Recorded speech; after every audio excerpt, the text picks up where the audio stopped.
NCERT में mastery कैसे हासिल करनी है, कैसे प्रो बनना है एनसीईआरटी को पढ़ने में, इसी वे से एनसीईआरटी पढ़ना। आई एम श्योर कि आप बहुत अच्छा स्कोर करने वाले हो अपने नीट बायो में। कहीं डायग्राम नहीं है, क्या मेरे को ये थ्योरी ऐसे ही समझ आ जाएगी कि हाँ होता होगा कोई ऑस्ट्रिया, कोई होता होगा स्पॉन्जोसील। हर जो लाइन है उसके अंदर क्वेश्चंस हैं, एक नहीं तो दो, किसी लाइन में तो तीन क्वेश्चन भी मिल जाएंगे आपको। अब एनसीईआरटी एक ऐसी चीज है जिसको आपको 3 नहीं 4 नहीं, हो सकता 5-6 बार रिवाइज करना पड़े। तो क्या एक ऐसी बुक मैंने एक बार पढ़ी, 2 बार पढ़ी और मैंने बुक की हालत कर दी ऐसी, क्या तीसरी चौथी बार मन करेगा इस बुक से पढ़ने का?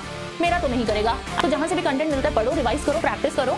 Hello everyone, welcome to NEET Nova. This is Simran, your biology educator for NEET UG category. I hope you all are fit and fine और आपकी प्रिपरेशन एकदम फर्स्ट क्लास चल रही होगी। ओके, तो आज का सेशन है वो है अबाउट एनसीईआरटी। एनसीईआरटी में मास्टरी कैसे हासिल करनी है, कैसे प्रो बनना है एनसीईआरटी को पढ़ने में, तो इसी बारे में बात करेंगे। क्या टिप्स रहेंगी, क्या ट्रिक्स रहेंगी, वो सब मैं आपके साथ शेयर करूंगी इन दिस सेशन। तो चलिए, अगर 360/360 लेने है ना बायो में, तो इन ट्रिक्स को ध्यान से सुनना, समझना और इसी वे से एनसीईआरटी पढ़ना। आई एम श्योर कि आप बहुत अच्छा स्कोर करने वाले हो अपने नीट बायो में। Let's get started. तो सबसे पहले बात करेंगे कि वो ट्रिक्स टिप्स क्या हैं कि आप एनसीईआरटी को अच्छे तरीके से पढ़ सकते हैं, उसमें कैसे मास्टरी हासिल करेंगे। सबसे पहली चीज है make notes then read NCERT. पहले अपने नोट्स बनाइए, बाद में जाके एनसीईआरटी पढ़िए। क्यों, इसका रीजन भी देती हूं। एनसीईआरटी कुछ इस तरह की है। This is topic phylum Porifera, animal kingdom का एक टॉपिक लिया मैंने यहाँ, फाइलम पॉरीफेरा। आपकी एनसीईआरटी की ही एक इमेज है ये। अब इसमें एक ही पैराग्राफ दिया हुआ है, एक पैराग्राफ के अंदर बहुत सारी लाइंस हैं और उन लाइंस में बहुत सारे क्वेश्चंस हैं, बट किस फॉर्म में है, बहुत ही कॉम्पैक्ट फॉर्म में। इन्होंने एक पैराग्राफ दे दिया है जिसके अंदर भर भर के इंफॉर्मेशन है। अब आप उस इंफॉर्मेशन को क्या, अगर मेरे को कोई बोले कि एज अ स्टूडेंट अगर मुझे इस पैराग्राफ में से खुद इंफॉर्मेशन ढूंढनी पड़े, निकालना पड़े कि कहाँ क्या इंपॉर्टेंट है, तो ये मेरे लिए बहुत टाइम टेकिंग होने वाला है। तो अगर आपका कोई भी टीचर है, आप जहां से भी तैयारी कर रहे हैं, अगर आप मेरे लेक्चर्स भी देख रहे हैं, तो अपने नोट्स बनाइए, क्योंकि आपको लेक्चर्स के अंदर क्या मिलता है, सिंप्लीफाइड वे में एनसीईआरटी ही कराई जाती है। तो जब आप वहां से सिंपल वे में नोट्स बना लोगे ना, देखो नोट्स होते क्या है, exactly it is purely NCERT. हम जो आपको पढ़ा रहे हैं वो प्योर एनसीईआरटी बेस्ड ही है। मैं आपको स्लाइड्स दिखा देती हूँ मेरे लेक्चर की। हाँ, तो ये मेरे लेक्चर की ही स्लाइड है जिसमें टोटल एनसीईआरटी की एक एक लाइन दी हुई है, but in a very simplified manner. अब देखिए, पहला पॉइंट क्या है, फाइलम पॉरीफेरा को कॉमनली कहा जाता है स्पॉन्जेस। ठीक है, they are generally marine habitat है, एसिमेट्रिकल हैं। अब इसी चीज को हम टेक्स्ट में देखते हैं, क्या एनसीईआरटी में भी यही कहा गया है या मैम ऐसे ही बोल रही हो। तो members of this phylum commonly known as sponges, पहली लाइन बिल्कुल सेम। देन क्या बोला है, मेरीन है, ये भी सेम। मोस्टली एसिमेट्रिकल, ये भी सेम। आगे भी अगर आप मैच करोगे, then lectures are purely based on NCERT, but they are very much simple. इस पैराग्राफ को पढ़ने लगो तो बोर हो जाओगे। वही चीज में अगर आप को in form of points, tabular form में, फ्लो चार्ट में, इस तरीके से अगर मैं करवा दूं तो आपके लिए बहुत इजी हो जाएगा। अब मेरे को पॉइंट पढ़ना कितना आसान है। अच्छा, first point is sponges, okay done. Marine है, एसिमेट्रिकल है, ओके डन। मल्टी सेलुलर है, सेलुलर लेवल ऑफ ऑर्गेनाइजेशन है। इस वे में पढ़िए, आपको हर एक चीज एक पूरे फ्लो में, पैटर्न में दी हुई है। आपको बिल्कुल भी वो क्लटर्ड वे में नहीं दी गई हुई है कि कॉम्पैक्ट वे में एक पैराग्राफ सा दे दिया कि हाँ बेटा इसी से पढ़ लो। No, make your own notes. ऐसे ही आपको भी टू द पॉइंट लिखना है, अपने नोट्स बनाने हैं हर चीज। अब पॉरीफेरा की मैं बात करूं, उसमें दिया हुआ है कि they have a canal system.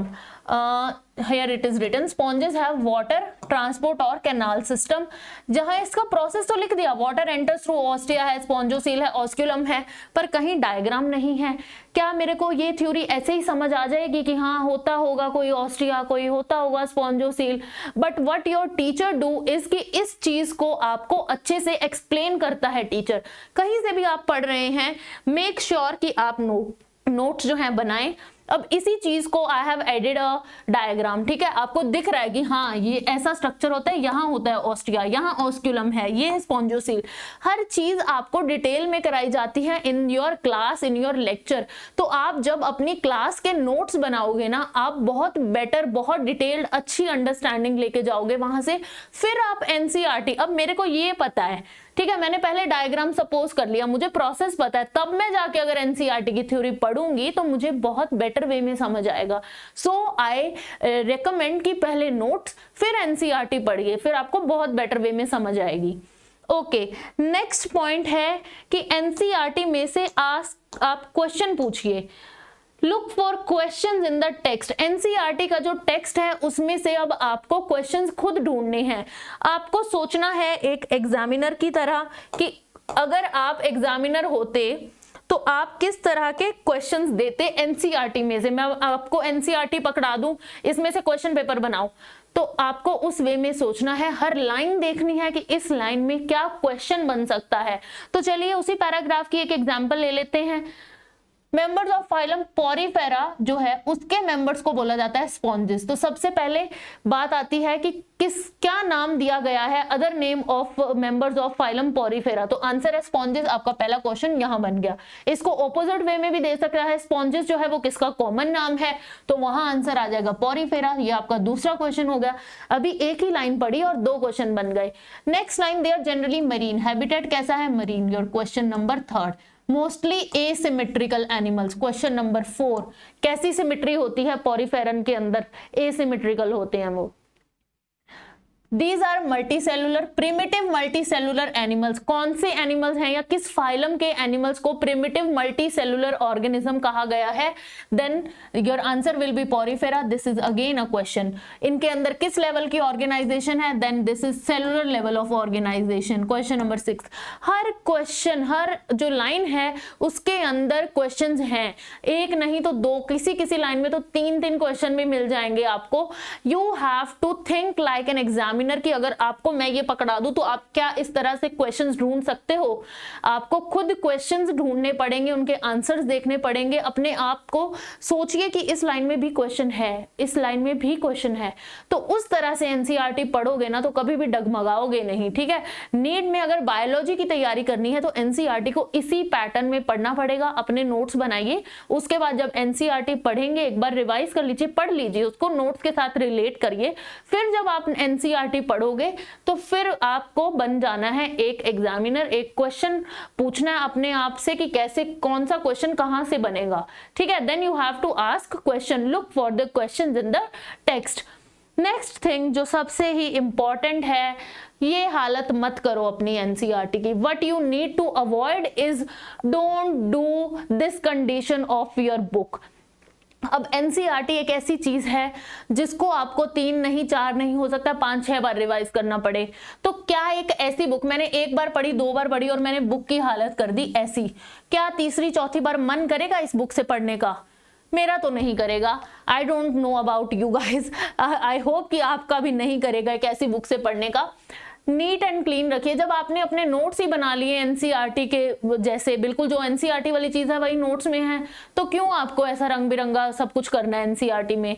लिखिए, थोड़ा हाईलाइट करिए, जो इंपॉर्टेंट चीज लगती है उसको हाईलाइट करिए, अंडरलाइन करिए। पर ये नहीं होता है कि ना हर लाइन को, अब यहाँ देखो पेन भी चलाया हुआ है, हाईलाइटर भी चलाया हुआ है, सर्कल भी किए हुए हैं कहीं कहीं, तो ऐसी हालत तो बिल्कुल मत करना। बाद में जब आप 6वीं-7वीं बार रिवाइज करोगे ना तो मन नहीं करेगा, फिर दिल करेगा कि काश नई एनसीईआरटी खरीद लूं। तो ये नहीं करना है। इसके अलावा आप एनसीईआरटी पे फोकस रखिए, पढ़िए उसको ध्यान से और मैक्सिमम टाइम्स रिवाइज करिए। जब भी आप एनसीईआरटी पढ़ोगे ना ऐसे लगेगा कि हाँ कुछ नए क्वेश्चन सामने आ रहे हैं। एंड मोर ओवर जो एनसीईआरटी की बैक एक्सरसाइज होती है या जो समरी होती है उसको भी पढ़िए। तो हमारे पास एक और पॉइंट जो है वो जुड़ गया है, that you need to study the summary plus the back exercise. कुछ बच्चों को लगता है कि जो बैक एक्सरसाइज है ना एनसीईआरटी में वो सिर्फ बोर्ड के एग्जाम्स में, 11th-12th के बोर्ड पेपर्स के लिए ये तो जरूरी होगी, नीट में थोड़ी आएंगे क्वेश्चंस। बट नो, हर क्वेश्चन तो जहां से भी मिल रहा है ना वहां से कर लो। क्वेश्चंस नहीं छोड़ने हैं, question can come in any form in your exam. तो जहां से भी कंटेंट मिलता है पढ़ो, रिवाइज करो, प्रैक्टिस करो और अपडेटेड एनसीईआरटी यूज करो। जो बच्चे पुरानी यूज कर रहे हैं ना 2016, 15, 18 और भी बहुत पुराना वर्जन है जिनके पास, अपडेटेड एनसीईआरटी लीजिए। ये कुछ सालों बाद अपडेट हो जाती है तो कुछ कंटेंट चेंज हो जाता है, तो आप अपडेटेड वर्जन ही यूज करिए। That's it for the session. I think ये सेशन आप लोगों के लिए हेल्पफुल रहा होगा। तो अगर आपको अच्छा लगा ये session then please do like this video and subscribe to our channel which is NEET Nova by Unacademy. तो आप बने रहिए, टेलीग्राम चैनल ज्वाइन कर लीजिए जिसका लिंक डिस्क्रिप्शन में मैं दे दूंगी। तो मिलते हैं अगले इंफॉर्मेटिव सेशन में, तब तक के लिए guys take care, bye bye, see you guys in the next session.